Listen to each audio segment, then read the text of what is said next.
Well, that's not the only story concerning US President Donald Trump. He's now sent invitations to most world leaders asking them to join his board of peace in Gaza. This was the next step after the ceasefire in the war between Israel and Hamas.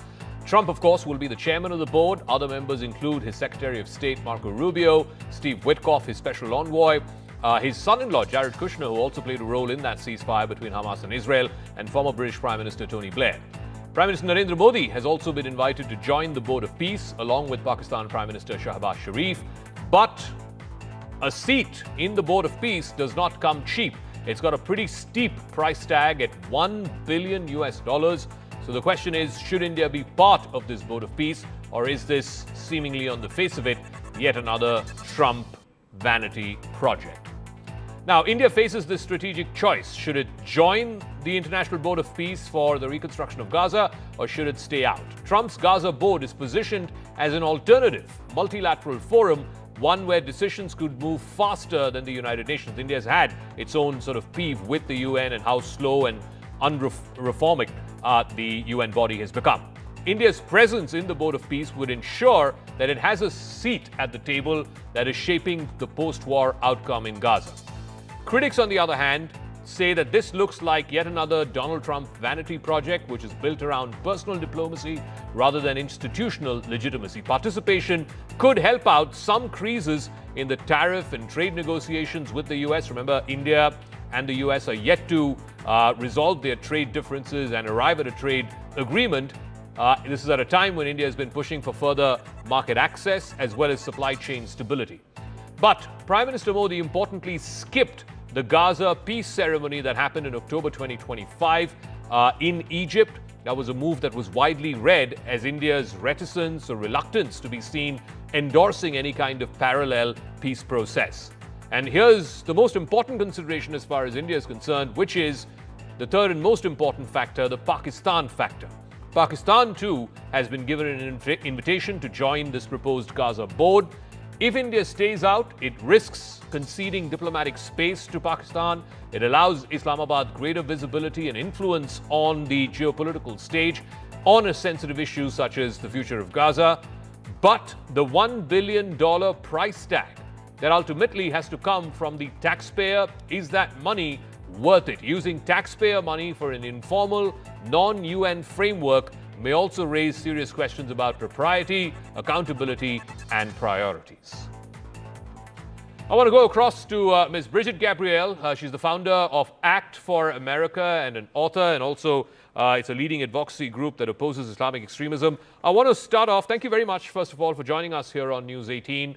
I want to start off by asking you about this idea for the Board of Peace for Gaza that President Trump has floated. He has invited a whole host of world leaders, including India's Prime Minister. What is the case for joining that Board of Peace? What President Trump is trying to do is bring the global body together to participate in a solution for the Palestinian problem. The Palestinian problem has affected and impacted pretty much most countries in the world.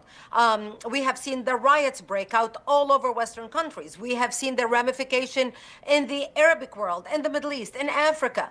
So by bringing the world body together, it removes the image of America is controlling everything and Israel is controlling everything.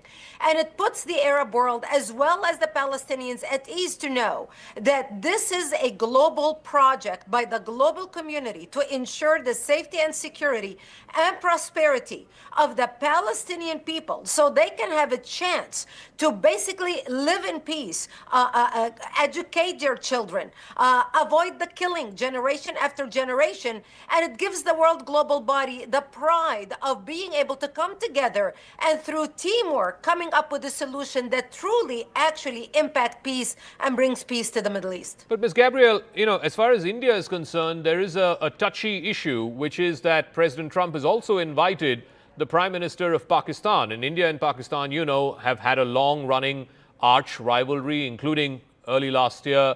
There was this 4-day war that happened. That in itself has been a point of contention between India and the US. President Trump claims credit for the ceasefire. India is unwilling to give him credit. So this is a touchy topic here in India. What would your case be for why India should overlook the Pakistan factor and still end up joining this board of peace? And how do you justify $1 billion price tag for it? India has become a very respectable leader in the world body with their contribution in every area, from technology to business. The presence of India is very important. India also is establishing its name on the world stage as a global player. India cannot sit this out. By India investing in the rebuilding of Gaza, India is investing in its prominent position among world leaders, including all Western great countries, where India has its rightful place to sit in such a high position in the global body. This is why India needs to invest in this project and join the global body.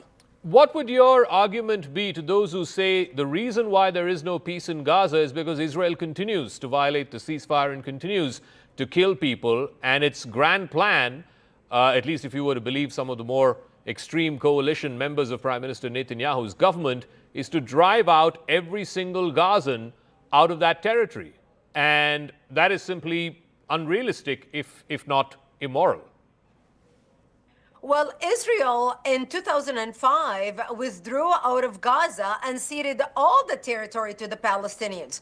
Israel not only took and fought, by the way, the IDF for the first time went into combat with Jews living in Gaza, literally dragging them out and putting them into buses and building refugee centers for them in Israel, where they lived in tents. Israel dug out all bones of dead Jews in Gaza because they wanted to make sure that when they turn over Gaza to the Palestinians in 2005, that the Palestinians would truly be able to have their own leadership, their own representation, that they will be able to control their own future, make decisions that affect their own lives and the lives of their children.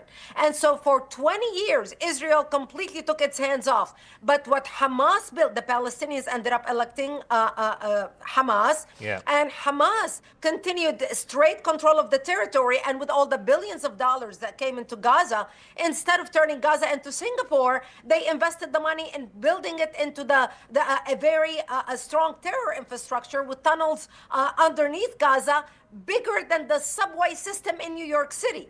So Israel had no other option when attacked in 2003 than to retaliate. Israel does not want war. Israel wants peace. Today, if the Arab world lays their arms down, we will have peace in the Middle East. But today, if Israel lays its arms down, there will be no more Jews in the Middle East, and that's the problem. All right, Brigitte Gabriel, thank you very much for joining us here on News 18 with your thoughts and perspective. Thank you. It's my honor. Thank you.